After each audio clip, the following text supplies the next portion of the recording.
Hey, this is Jessica Hammer, host of Crowned and Dangerous. Thanks for listening to the following broadcast on Public House Media. This is Liz Colburn, host of The Morning Uplift here on Public House Media. Thanks for listening to the following broadcast on Public House Media. Once you are done with this episode, I hope you'll come back and check out my show, The Morning Uplift, where we talk about finding your beauty in the journey. A new show comes out twice a month on the first and third Mondays. Don't forget to subscribe on iTunes so you never miss an episode of The Morning Uplift. Thank you again for checking out the following broadcast on Public House Media.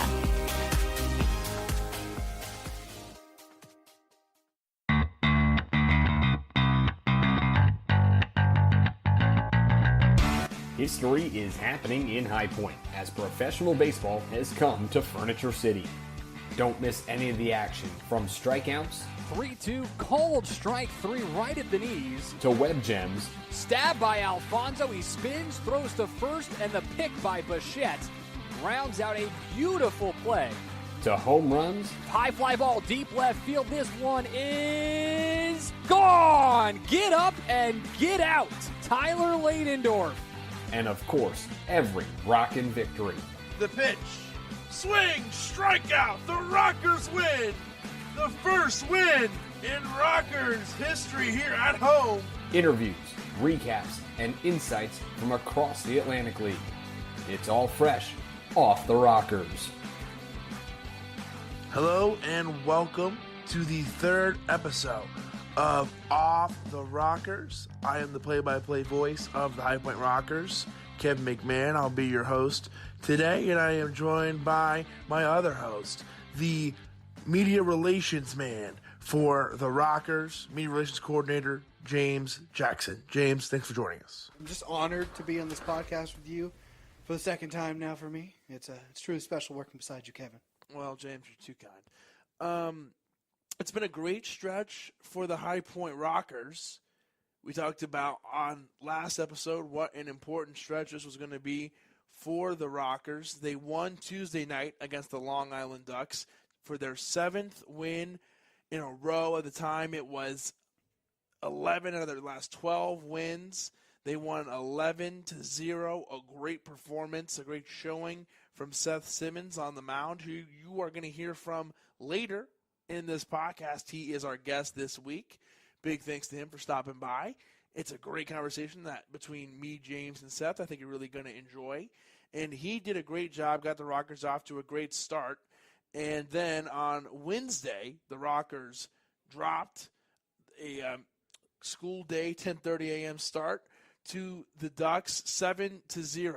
So one day it was the Rockers having a hot start and a lot of offense, and the next day it was the Ducks. What did you see, James? Well, Tuesday's game was just flawless on the Rockers' end. They couldn't do anything wrong even if they tried. However, it seemed on Wednesday's game that Sean Nolan was just on fire. He could not be stopped at all. I mean, he was almost throwing a no-hitter throughout the whole entire game there. I think only 2 hits throughout the night, I believe. Yeah, he had a no-hitter through, I believe it was 6 1/3, and in the 7th inning gave up 1 hit and then went on to retire the next 2 batters after that. So only let up 1 hit in that inning, where the no-hitter was broken up by Tyler Ladendorf. So, yeah, really tough to beat a guy when he's got a no-hit bid through 6 and just, like you said, absolutely lights out. And we're recording this on Thursday right before the game here on Thursday night. And tonight's game sets up a huge Game 3 in this series, a little momentum. Whoever takes this series is going to have quite some momentum moving on from this, in my opinion. You're spot on with that. I mean, right now the Rockers are looking to not only take the series, but with this win, they will take over the top spot in the Liberty Division and also have the best record, I believe, in the entire Atlantic League. So there's a lot on the line here for High Point. And same goes for Long Island. I mean, they have to win to keep their top spot. So this is going to be a key game for the Rockers so far. And the theme we talked about is it's hard to say something's huge in May because it's May and we play till September. But this is huge in May. I hate to say it, but Momentum's key. Momentum is key, and it's another day, another game in the long schedule of the Atlantic League, which seems to, it never stops. It always keeps going. But you got to find those moments in the season that feel big, and this is one of those moments. So by the time this comes out on Monday, you will know how your Rockers are doing. But no, at the time of this recording, we're sitting here anxious. A big game tonight for your Rockers as they take on the Ducks. And we got a chance to talk to Seth Simmons, who stopped by during batting practice. It was nice enough to chat it up with us and tell us a little bit about how he's been doing and how he has been living as a High Point Rocker the last couple weeks. So let's take a listen to the conversation between me, James, and Seth just a little bit earlier. On Off the Rockers, Seth, thanks for using a little bit of your day off to come up here and chat with us. Yeah, no problem. Got me out of BP. I love it. So, Seth, we're going to start with Tuesday. You had a big outing, got the win, and the Rockers beat the Ducks. The Ducks are a very good team in this Atlantic League, and got the Rockers off to a good start. What went into that, and how good were you feeling? You looked like you felt good out there. Yeah, I mean, actually, I was kind of sick. I woke up with a little bit of a fever, but kind of got past that, got some fluids in me. I think all the weather changes kind of officially caught up to me. But once the game started, yeah, my arm felt really good. Preparation going into this start, I had an extra day, talking with Brett before the game and, kind of picking his brain, too, throughout the middle of the game, knowing what we were doing throughout especially through the first couple times through the order, try to keep it as simple as possible and not have to work too hard. And I felt like we stuck to a pretty good game plan. And then it was big to get that first win for the series. You treat each start of the series as kind of like you would try to going into playoffs and stuff like that. You want to win that first game. I mean, it's a big one, especially coming off an off day. All right, Seth, what about how you've been doing so far with the Rockers? And how has it been on the road with the Rockers and at home? How's the team culture been for you, and how have you been liking it so far down here in High Point? Being from here, I actually didn't come to High Point a lot, but I like the area a lot. And, I really enjoy the team, enjoy the coaches, and, the whole fan support and everything. It's been really great. The team, our whole culture was just about winning. That's all we really want to come to the park and do. Of course, guys want to put up good numbers. Pitchers want to pitch well. They want to stand out that way. But I think as we do it cohesively, each person starts to succeed as well. Our big main goal right now is just winning series, winning games, one pitch at a time, one game at a time. Not trying to look too far ahead. It's a long season, so right now it's a lot of fun. So on the road's been fun, home's been fun. As long as we keep doing that, I think we'll be fine. Seth, as a pitcher, how big is it to have that relationship with your catchers? For me, it's huge. Some guys, not as big. They call their own game to a T.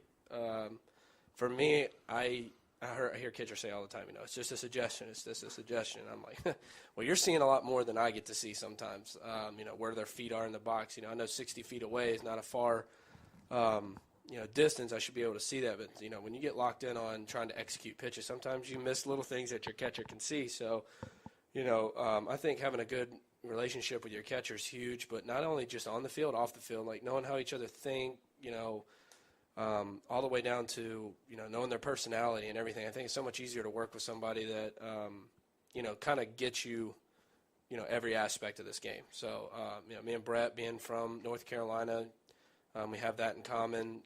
I went to ECU. He went to NC State. We have that little rivalry in common. We have a lot of stuff we can talk about off the field that, gets us a little bit more rapport on the field, if that makes sense. I mean, I feel like the more you enjoy the people that you work with, the easier it is to work with them. And I think pretty much everybody on this team we enjoy working with. So when is your earliest recollection, or what made you want to be a pitcher when you first started playing baseball? I couldn't hit. You couldn't? No. Honestly, I played, I caught in high school, played shortstop, played center field. I've always had a decent arm. Nobody really ever let me truly pitch until I was like 16 when I had transferred schools over to Calvary in Winston. and that was the first coach that truly gave me the opportunity to just be the ace or be one of the best pitchers on the team. And I learned that way how to pitch because I was a late bloomer, but went to a showcase and hit 90 or something like that, and then realized that it was possibly an opportunity for me furthering my baseball playing days. So I dove into it as much as I could. I worked hard on pitching. Still, obviously in high school, hit and played my other positions, but I started to really focus when I was probably 16, learning on the aspects of everything I could learn as much as possible about pitching. And so when you got the call to play for the Rockers, you're from Winston-Salem. What was that like that you're coming back home to play in the Triad? It was awesome. You didn't really get the initial feeling until probably my first start here. Because so many people in Winston didn't honestly realize that we had a team. I didn't realize it until Seth Maness told me about it. So that's been fun, but I didn't really get the full feeling until my first home start because most of my career I've been playing out west. And so it's really hard for my family to see me. And then, after the game, there was 20 people that have never seen me play, or at least not since high school. That was pretty cool. So that's when it set in, and it's been fun. It's been an awesome experience. But yeah, it's been a definite blessing, I would say, to be able to play in front of my family. Here at the latter part of my career, we'll see how it goes. And but it's awesome to be able to sleep in my own bed and then drive to the field. That's the best part. So. Everybody that we've had come up here talks about how great the culture is with this team and how well everybody's getting along. And but we haven't had a pitcher up here. The first pitcher we've had, whether it be on the podcast or we do nothing, and this is the first one we got up here. The position players are working hard every day. No, I'm kidding. Well, we've had them up here now. It's my turn. I want to give you guys some shine. All right, nice. But so we've heard their perspective, how great the culture is. How's the culture amongst the pitchers? I know you're still on the team, but a little bit different because you guys have days off and things like that. So how's that, and where do you watch the games? You sit in the bullpen, are you in the dugout? Walk us through that process as well. So the culture with the pitching staff, I think, is one of the tighter-knit groups I've been around. I think the whole group as a whole, the whole team obviously is a tight-knit group, but some pitching staffs, it's starters, then relievers, and then your position players. You kind of get those that's the groups you hang out with. But I've hung out with just as many starters as I have relievers. Talking pitching with guys like Van Meter, Runyon. Runyon's a slider guy. I've always been a slider guy, so picking his brain. But yeah, the group has been really enjoyable to be around because they're willing to help in any way, especially if you're asking for help. So that's been huge. As far as, what do I do on my off days? And, I just try to hang out and relax and try to take a mental break. Because the grind, pitch to pitch, especially as a starter, is tough. You can go a little too far in deep with just stuff, and you can go a little less and not enough. So you got to find that happy medium. I find for me, just relaxing and trying to be there for my guys and be a support staff is the best way to do that. I'll go into the locker room and watch a little bit of the game in there on the screen, just to be able to sit back and relax and not be so mentally taxed sometimes, just because I think I get more nervous for our guys when they're in bigger situations than when I'm out there. Because you're kind of at a helpless feeling sitting in the dugout. So that's how I try to spend my off days, is just as relaxing as possible, because you get the butterflies before pitch one, and then after pitch one you're out there for a grind, and then you got 4 days to think about it. So that's the way I try to spend them. You mentioned earlier that you went to ECU. What is the hot spot at ECU? Where's the go-to place to go? Sub Dogs. Sub Dogs. That's it. Final. Yep. Done. That's all you need Hands to know. down. He knew Hands it. down. I mean, they just won Barstool's Bar of the Year or something like that. So, yeah, I mean, hands down. That's it. It used to be when I was in school, I think we had a place called Omar's, and then there's certain places you go out at night, like PB's, Fifth and Distillery. I'm about to tell on myself here, so I'm going to stop. but no, right now, definitely the place. My sister just graduated from there, and, I mean, she'll tell you it's Sub Dogs. So mean, that's where she takes her dog, actually, and hangs out during the day, like on weekends and stuff. That's the place to be. Is there any place in High Point that is your go-to here while you're out and about on your days off? In High Point, because I just usually stay in Winston. Winston, the breweries downtown Or are Winston, good. either one. Yeah, the breweries downtown in Winston are good. Let's see. Yesterday I went to Incendiary, I think it's called. It's got like a pizza joint next to it. Me and Joe Van Meter went over there, and that was pretty nice. Where else? BBJ's, I think, right down the road. It's got pool tables and stuff. I like to play pool sometimes. You know, I still like to be a little competitive outside of a competitive natured work place. You know, I play a lot of golf too. Ocala over here is a decent place to play golf.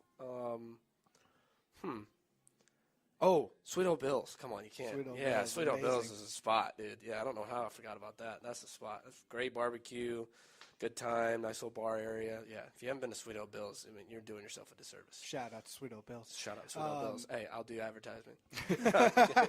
So, if we were to do it, we're obviously in High Point. ECU versus High Point.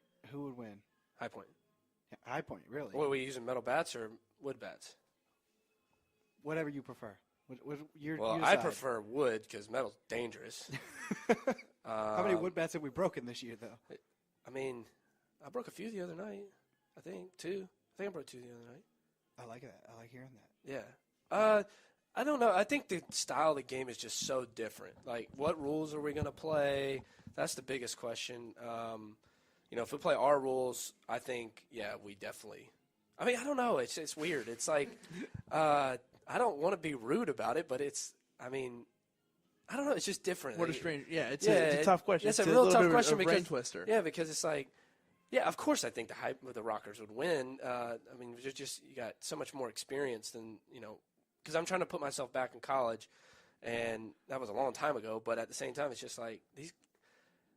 We can hit too. I mean, like our guys hit. That's what you were just saying during batting practice. You may not always see it every night, but this is a team with a lot of firepower. Yeah, this team rakes. Like you may not see it every night, but we'll score 3 runs, and it'll just be one of those nights where we just only scored 3 runs, and I'll look up at the scoreboard, and I'm like, we got 11 hits.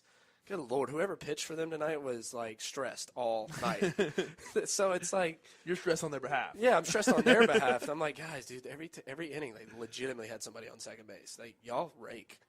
Let's end it here with a little bit of personality stuff. You've already been giving us a lot, but let's get in the mind a little bit of Seth Simmons. Oh, boy, I don't know if we want to go there. Do we want to do that? Yeah, all right, yeah, let's do it. Okay, so I don't know if you watch Netflix or TV. What's your favorite TV show right now? The Office. The Office. Yeah, I mean, that's always a go-to. I've never watched Game of Thrones. I'm throwing that out there. I've never watched it either. All right, yeah. And Paige, everybody – you haven't watched it either, right? I've watched one episode. One episode. All right, so everybody told me, oh, you got to watch it. Was there a lot of team talk about the Yeah, about the Game of whole Thrones? team is, like, in on it. Like, yeah, well, you got to – I can't go watch Avengers with you because Game of Thrones comes on tonight. I'm like, bro, we only have one off day a week. Let's go.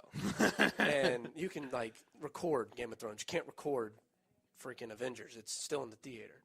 And, they're all about it. And then the last episode, this makes me laugh. The last episode, they all hated it. I'm like, so I was the only smart one that didn't spend 8 years of my life watching Game of Thrones, or how many years they watched it.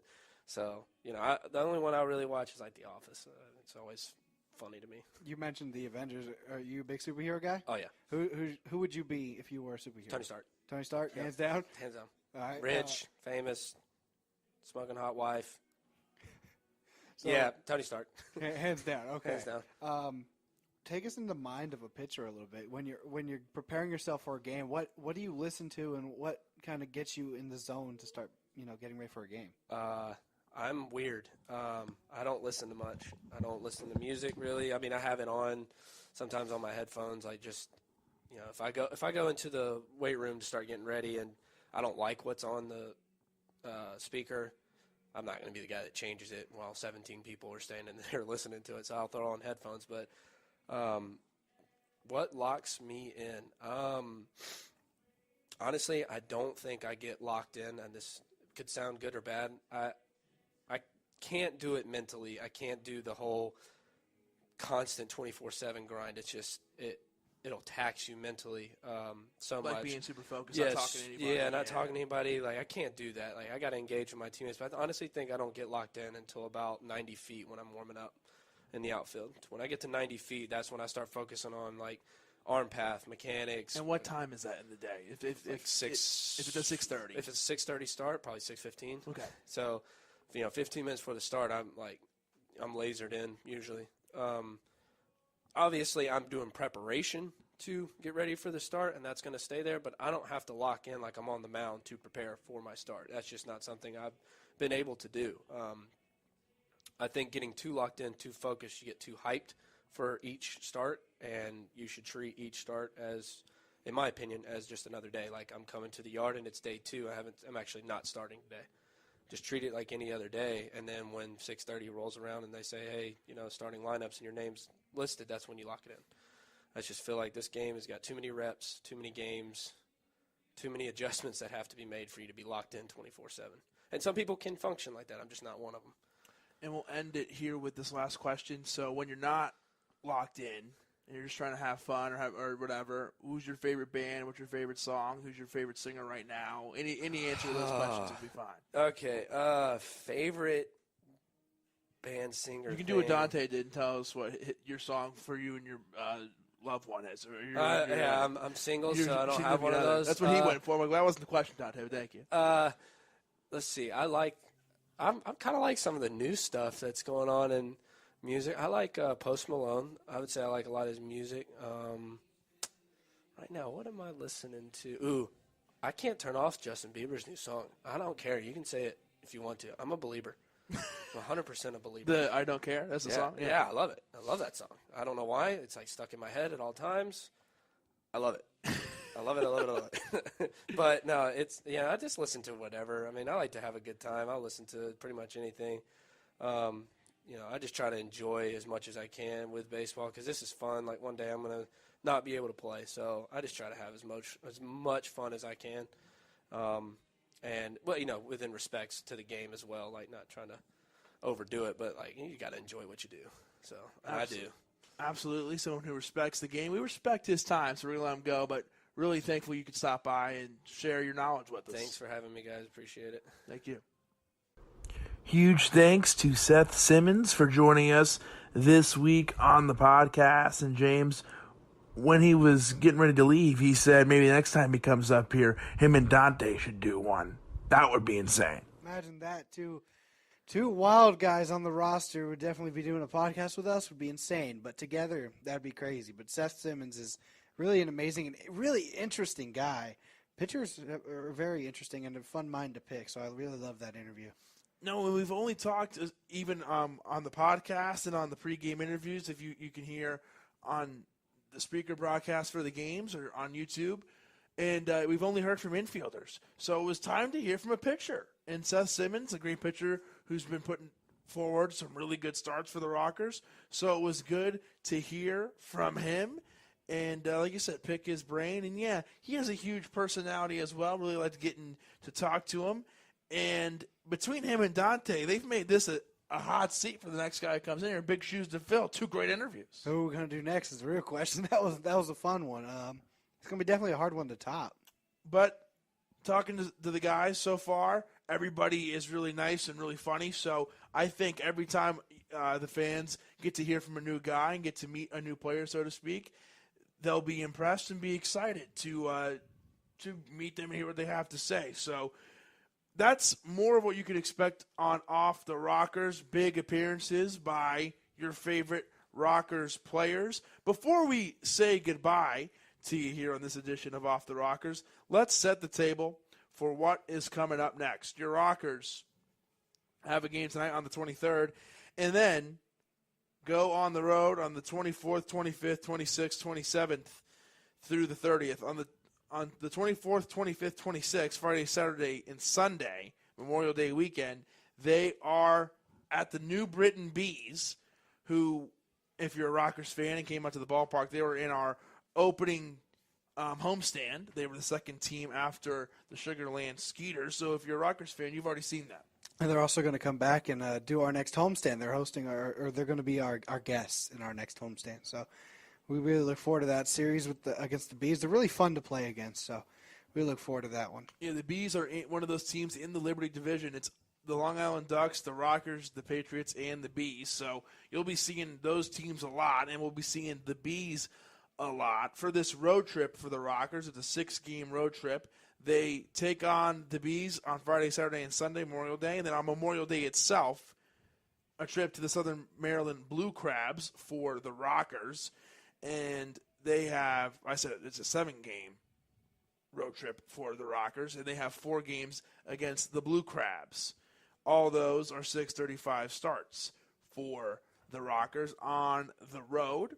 And then they come back here on the 31st, and it'll be the Bees and then the York Revolution who will be here. And then the Rockers take off again on the 7th.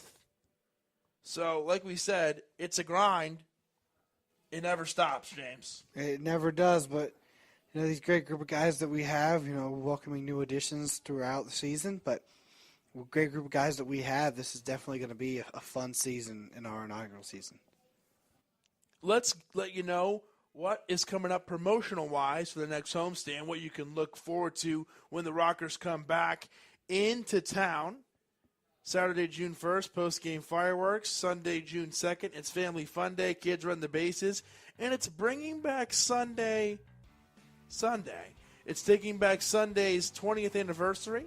So that'll be a celebration of the band. Adam Lars is going to be here throwing out the first pitch with his family, and that's going to be fun. Is that right? That is true. And educate the listeners on who that is. That is the lead singer of, Taking Back Sunday? Taking Back Sunday. Taking Back Sunday. If you haven't checked them out, they're a really good band. I was just jamming to them the other day in the car, so it's going to be fun. That will be fun. And then on the 3rd, it's a Merchandise Monday, Hospitality Night. Tuesday, June 4th, another Triad Tuesday, Taco Tuesday.